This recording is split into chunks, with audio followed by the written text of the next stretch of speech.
Welcome to remix king channel. మనిషి చనిపోయాక ఏం జరుగుతుంది? అతని శరీరాన్ని అయితే ఖననం చేస్తారు. మరి ఆత్మ సంగతి ఏంటి? అది ఎక్కడికి వెళ్తుంది? ఎన్ని రోజుల పాటు భూమిపై ఉంటుంది? మనిషి మరణించాక అతని ఆత్మకు ఏమవుతుంది? యమధర్మరాజు దగ్గరికి ఎలా వెళ్తారు అనే ప్రశ్నలు ప్రతి మనిషికి ఎదురయ్యేవే.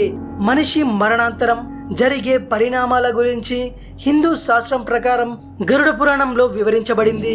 నరకంలో యమధర్మరాజు మనుషుల ఆత్మలకు వారు చేసిన పాపపుణ్యాల ప్రకారం శిక్షలు వేస్తాడట. యమదూతలు ఆత్మలను నరకానికి తీసుకెళ్లేందుకు దాదాపు 47 రోజుల సమయం పడుతుందట. ఈ క్రమంలో దారిలో ఆత్మలను యమదూతలు అనేక చిత్రహింసలు పెడతారట. తమను చూసి భయపడిన ఎక్కడైనా ఆగిన ఆత్మలను కోడాల వంటి ఆయుధాలతో చితక్కొడుతూ యమదూతలు తీసుకెళ్తారట. దీంతో పాటు నరకంలో విధించే శిక్షలను గురించి యమదూతలు ఆత్మలకు కథలుగా చెబుతారట. మనిషి ఆయువు తీరిన 13వ రోజు తరువాత యమభటులు జీవిని యమపురికి తీసుకెళతారు.